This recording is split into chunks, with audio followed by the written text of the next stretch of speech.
And now we're on chapter 5 of the mystery book. This chapter is named Yuval Noah Harari, RoboCop for the Empire. So let's get started, shall we? There can be little doubt that Klaus Schwab loves to quote Israeli academic and writer Yuval Noah Harari. Dr. Patrick Wood told me I should consider Harari the brain of Klaus Schwab, and many claim he is Schwab's top advisor. Harari is best known for his million-copy bestsellers, which seem to find great favor with the most powerful people in the world. The front of the paperback version of his book, Sapiens, has an endorsement from Bill Gates that reads, "I would recommend Sapiens to anyone who's interested in the history and future of our species." Gates also helpfully provided an endorsement for 21 lessons for the 21st century.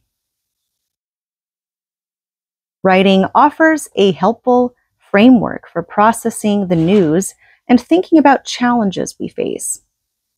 This is how Harari is described on his page for Klaus Schwab's World Economic Forum. Historian, philosopher, and the author of the bestsellers Sapiens, A Brief History of Humanity, Homo Deus, A Brief History of Tomorrow, and 21 Lessons for the 21st Century. Co-founder of Sapienship, a multidisciplinary organization advocating for global responsibility, whose mission is to clarify the public conversation, support the quest for solutions, and focus attention on the most important challenges facing the world today: technological disruption, ecological collapse, and the nuclear threat.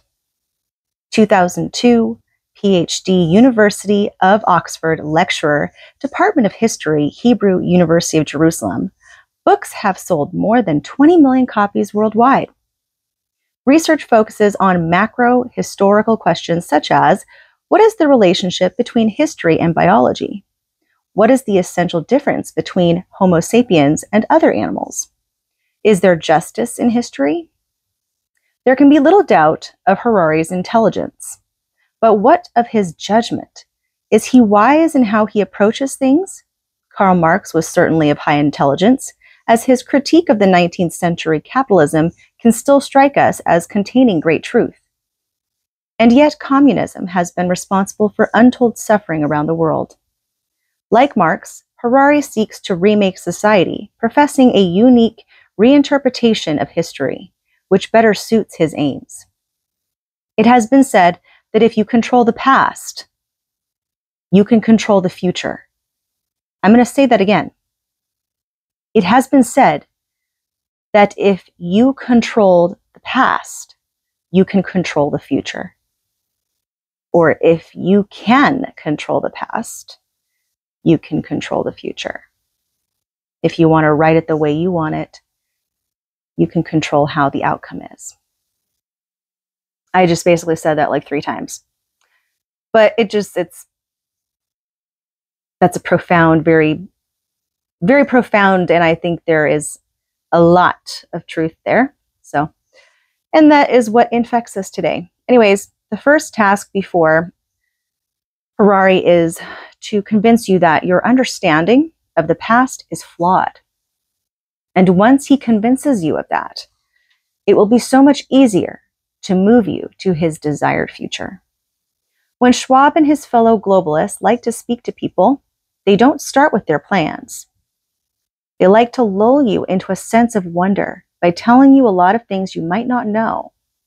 And giving credit where credit is due, Harari is a first-class collector of esoteric, interesting information. However, it's his interpretation that is problematic, and I suspect even his fellow historians are probably aghast at his penchant for sweeping generalizations. In Harari's view, it would seem the greatest tool at the hand of the globalists is the story, the narrative, or mythology that supports a society. In his book Sapiens, he confronts the question of how people collaborated to build the pyramids of Egypt. He writes of the problems that develop when technology allows for a population to move beyond the hunter-gatherer stage and live in villages or cities. And then this is what he writes. The mere fact that one can feed 1,000 people in the same town or 1,000,000 people in the same kingdom does not guarantee that they can agree how to divide the land and water, how to settle disputes and conflicts, and how to act in times of drought or war. And if no agreement can be reached, strife spreads, even if the storehouses are bulging. It was not food shortages that caused most of history's wars and revolutions. The French Revolution was spearheaded by affluent lawyers, not by famished peasants. The Roman Republic reached the height of its power in the 1st century BC, when treasure fleets from throughout the Mediterranean enriched the Romans beyond their ancestors' wildest dreams. Yet it was at that moment of maximum affluence that the Roman political order collapsed into a series of deadly civil wars. End quote. For the typical reader, myself included, I find that to be fascinating, a fascinating, thoughtful paragraph. Harari raises an interesting possibility, namely that revolutions often start in times of relative prosperity. This idea deserves further exploration. But rather than exploring the possibilities, Harari wants to give you his answer and to make you believe it. Indeed, it doesn't appear as if he's an academic interested in exploring possibilities, but a propagandist for a certain point of view, wanting to convince you to join his merry band. So another thing that he writes, Harari, the problem at the root of such calamities is that humans evolved for millions of years in small bands of a few dozen individuals. I was about to say a frozen duck. The handful of millennia separating the agricultural revolution from the appearance of cities, kingdoms, and empires was not enough time to allow an instinct of mass cooperation to evolve. Despite the lack of such biological instincts, during the foraging era, hundreds of people were able to cooperate thanks to their shared myths. However, this cooperation was loose and limited. So that is another portion he wrote. And in my opinion, this is where Harari starts to go off the rails.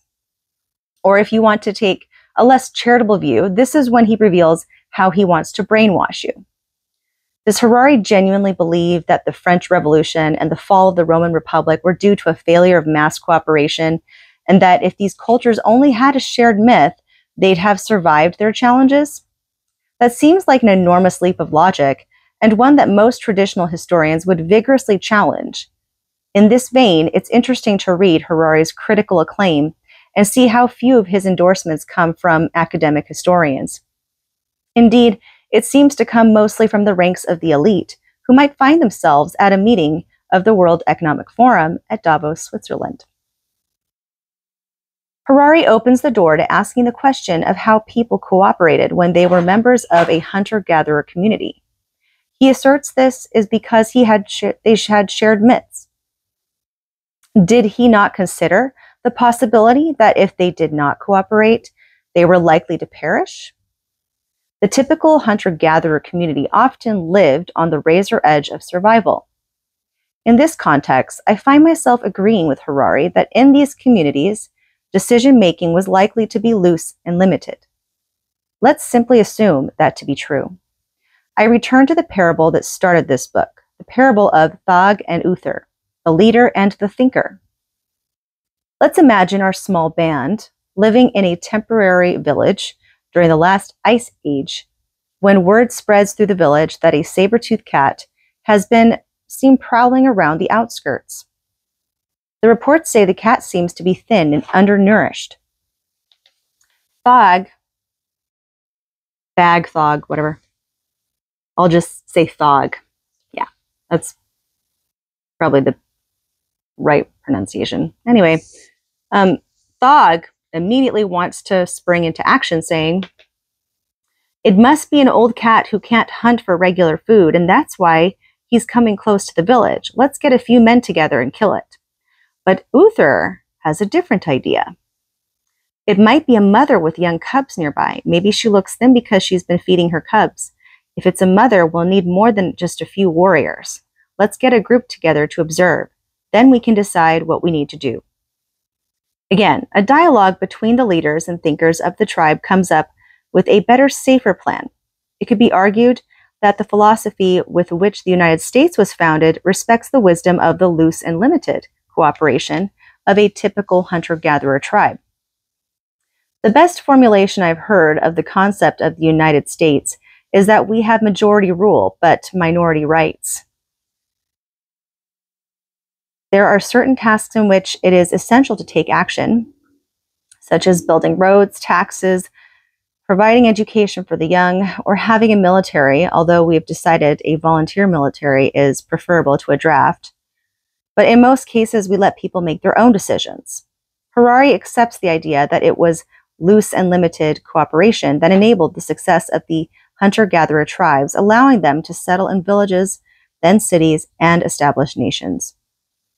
The missing component in Harari's analysis is he does not seem to consider the possibility that it was the rise of people like himself, those who think they know better than others, that has caused so much strife as groups of people began to live in larger and larger communities.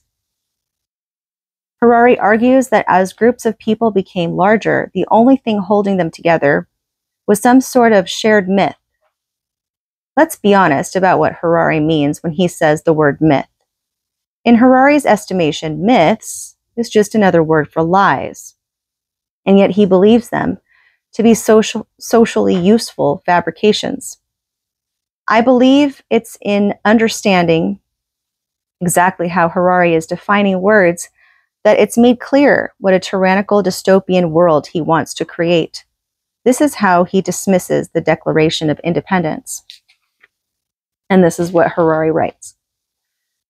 Their Declaration of Independence proclaimed universal and eternal principles of justice, which, like those of Hammurabi, were inspired by a divine power. However, the most important principle dictated by the American God was somewhat different from the principle dictated by the gods of Babylon. The American Declaration of Independence asserts that we hold these truths to be self-evident, that all men are created equal, that they are endowed by their Creator with certain unalienable rights, that among these are life, liberty, and the pursuit of happiness. Harari's language puts me in anticipation that he's going to make the argument that the principles of the American Revolution bear little difference from the gods of Babylon, which is exactly what he ends up doing, as we shall see. Harari then commits his most egregious crime against humanity, stripping you of any rights you might have ever believed you possessed. This is another excerpt that he writes. According to the science of biology, people were not created. They have evolved. And they certainly did not evolve to be equal. The idea of equality is inextricably intertwined with the idea of creation. The Americans got the idea of equality from Christianity, which argues that every person has a divinely created soul and that all souls are equal before God. However, if we do not believe in the Christian myths about God, creation, and souls, what does it mean that all souls are equal? Evolution is based on difference, not on equality.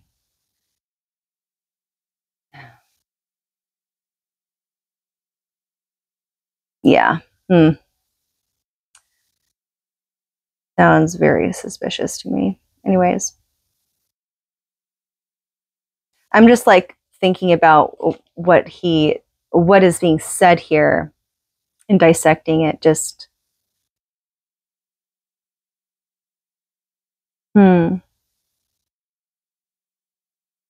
He talks about being evolved, yet the way he puts it is in a very, very cold, unevolved way, in my opinion. You know, logic is very boxed in. Having a lot of logic is good. But when you get rid of the higher aspects of actual ascension, not looking at things as cold, hard, raw, Saturn energy, which was also a god related to Moloch. And Saturn has a hexagon on it, which also has ties to some religions. But I'm just going to continue. It's in a paragraph such as this that we can see the true danger of Harari and his fellow globalists. Harari appears to believe in the idea of equality sprang from some mystical religious vision of Christianity rather than the great thinkers of their time observing the human condition and trying to figure out how to get people to live together as peacefully as possible. I don't have any argument with the idea that in Western civilization, much of the advocacy for equality sprang from the Judeo-Christian tradition. But Harari doesn't seem to understand that the concept of every soul being equal before God would find wide acceptance in other religions, such as Hinduism, and that the progress of a free soul, such as in Buddhism, is an essential right of every human being. Harari continues his unrelenting assault on human rights and says, similarly, there are no such rights in biology. There are only organs, abilities, and characteristics. Birds fly not because they have a right to fly, but because they have wings. And it's not true that these organs, abilities, and characteristics are unalienable. Many of them undergo constant mutations and may well be completely lost over time. The ostrich is a bird that lost its ability to fly. So unalienable rights should be translated into mutable characteristics. Well, anyway, that's kind of, it's very telling of his, I've never actually read about Harari before. So this is definitely something that, yeah, that's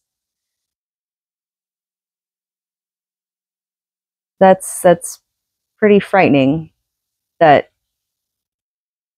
it just, I don't know. Sorry, I'm like decompartmentalizing right now.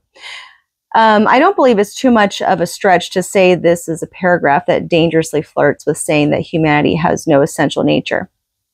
Harari goes on to attack the ideas of liberty and happiness for which he can find no scientific way to measure. Scientism.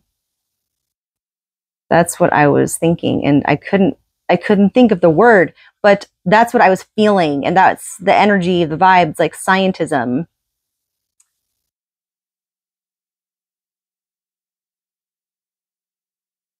God is like dead in science, basically. So I just lost my spot. Okay. Before offering up his own amended Declaration of Independence from his view of reality. So now we're going back to what he says. So here is that line from the American Declaration of Independence translated into biological terms. We hold these truths to be self-evident that all men evolved differently, that they are born with certain mutable characteristics, that among these are life and the pursuit of pleasure. That, I kid you not, that is literally what, I mean, this is what he did. Harari goes to attack it and basically inverts it. He is inverting the Declaration of Independence. That's what he changed into. We hold these truths to be self-evident that all men evolved differently, that they are born with certain mutable characteristics, that among these are life and the pursuit of pleasure. Okay, if that is literally what the focus is, then that's you just becoming an animal. And I have no respect for that at all whatsoever. If you only think with your sex organs, literally, you lose a lot of respect from me. Because that just tells me how shallow you are. In this single passage, Harari tells you the globalist plan. Evolution may have been the original creator rather than God, But the engineers, scientists, and managers of the New World Order will now engage in the work of recreating man into their own desired image. Transhumanism. And they really don't have any plan for your liberty in this new world. Harari claims that any order we observe in a society does not reflect reality or an accepted way of running a society, but is only an example of imagined order. So who made this? What makes him think that he is God, by the way? That's really interesting. I love like how some people can be so pompous and arrogant, you know what I mean? It's very interesting and comical. And I'll admit it does give me a sense of rage though, a bit, because those people tend to be the biggest hypocrites in the entire world of existence. And there is an actual cult religion that believes that the more insane, evil things that you do, the more heinous and evil and disturbing the act is that you do, will get you closer to owning the world and being God. I forgot what the religion's called. I believe it's connected to the Cabal, but in some way, shape, or form, I think it's connected to that. Pretty sure, but I'd have to look into that. And actually, I would like to look into that further at some point. But that's literally what they believe in. The way their religion is the worst thing you can do, the most foul thing you could do is like, it's all inversion of Christianity. So, yeah. I just lost my spot again. When I go on my rants, I just lose my spot. In their view, man has no natural state. Of course, there will be the elite who understand this, but in order for society to function, it's necessary to have a large number of fools. There's a lot of fools out there too, who believe the nonsense spouted by the leaders. Yeah, and it's literally insane how many fools there really are. There's a lot of stupid people out there. And it never ceases to amaze me how completely brainwashed they are. But hey, that's their choice, right? I mean, we all have freedom of choice. We have freedom to make our own decisions. We also have the freedom to choose how we react to things as well. I understand. But when it starts to impede on, when it starts to impact your life, that's when a major line is crossed. So now we're going to go back to something. Yeah, Harari explains it in the following manner. So this is another thing that Harari said. A single priest often does the work of 100 soldiers, far more cheaply and effectively. Moreover, no matter how efficient bayonets are, somebody must wield them. Why should the soldiers, jailers, judges, and police maintain an imagined order in which they do not believe? Of all human collective activities, the one most difficult to organize is violence. To say that a social order is maintained by a military force immediately raises the question, what maintains the military order? It is impossible to organize an army solely by coercion. At least some of the commanders and soldiers must truly believe in something, be it God, honor, motherland, manhood, or money. Without realizing it, Harari is arguing that man does have a natural state. And in that natural state, humans do not wish to commit violence against others. They need to be organized into an army dedicated to some principle in order to commit this violence. I think that's where we'll leave it off for now, and then we can read more. So this is going to be chapter 5, part 1, and then we can read more next time. But that is completely insane to me. how ludicrous his viewpoint is. And this is a man that is of high status and has a lot of control over things around the globe. That truly is terrifying. Anyways, until next time, peace out.